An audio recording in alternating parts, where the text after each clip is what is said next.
Finalement, le trouble de personnalité obsessive-compulsive. Petite nuance très rapidement avant de commencer par rapport au trouble obsessif-compulsif.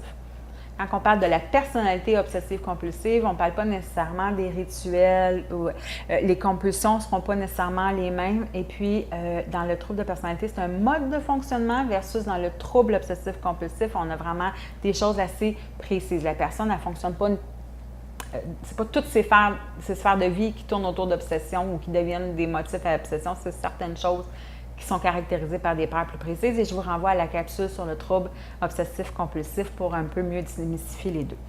Maintenant, en ce qui a trait à la personnalité obsessive-compulsive, comment on peut la reconnaître? Bien, on va la reconnaître dans le souci du détail. On va la reconnaître dans la rigidité. Une personne qui va être très dirigée vers les règles, les lois, les façons de faire, les règlements.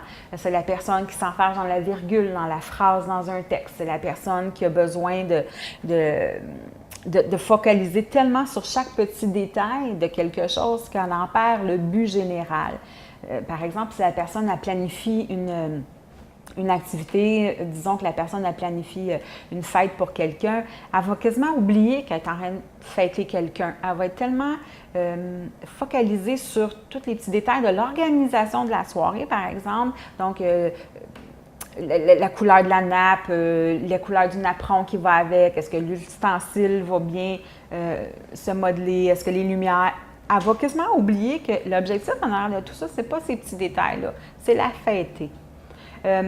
Grande dévotion pour le travail. Ce sont des gens qui ont une tendance à être ce qu'on appelle dans le fond les workaholics, les bourreaux de travail. On va souvent les retrouver dans cette catégorie de personnes-là. C'est des gens qui sont ultra performants en ce sens que s'ils ont tout le temps devant eux pour accomplir leur tâche, la tâche, elle va être faite à la perfection.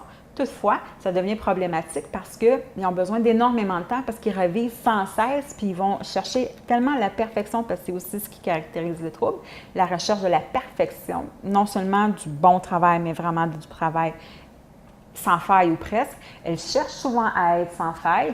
Alors, ça devient très anxiogène parce que c'est quelque chose qui est pratiquement inatteignable et souvent les délais de production ne seront pas respectés à cause du souci du détail. Et ça devient problématique.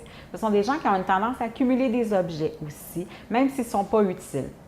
Ce sont des gens qui ont tendance à être arrêtés sur l'opposition, éthique, morale. C'est beaucoup des enjeux moraux et éthiques pour eux, les valeurs.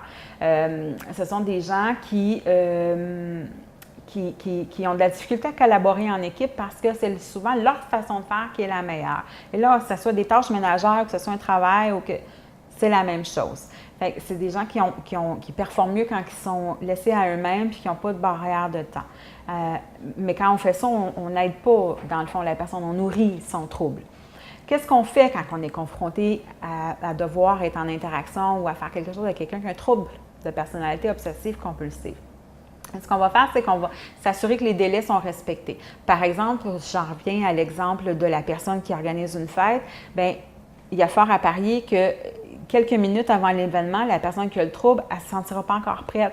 Mais on va quand même faire la fête. On ne va pas attendre. On ne va pas aller chercher la petite chose qui manque parce que ça ferait plus cute. On arrête à un moment donné. On dit non, là, tout a été mis en place. On n'a plus de temps. On ramène la personne à l'objectif. On n'oublie pas que l'objectif de base, c'était de fêter cette personne-là. Alors, il faut être ici, présent, prêt. La personne ne les verra pas, les petits détails. Fait qu'on va faire des choses comme ça. Si c'est au travail, un collègue, un travail à remettre, une tâche ménagère, peu importe, bien, on va dire à 2 heures, il faut qu'on ait tout fini. Bien, à 2 heures, on arrête que ça soit fini ou pas. On doit remettre le travail, peu importe ce que c'est. Il faut nommer clairement ses attentes et ses limites.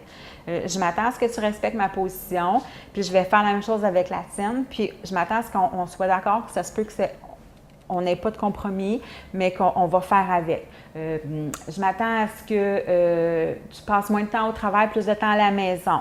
C'est sûr que si c'est l'attente que j'ai envers mon conjoint, par exemple, mais puis il travaille 75 heures par semaine, je ne demanderai pas d'en travailler 40. Je vais le rendre malheureux. Et là, il va être agressif. Ça ne sera pas mieux. Alors, ce que je vais faire, c'est plus lui demander est-ce que c'est possible de passer une soirée de plus à la maison avec nous?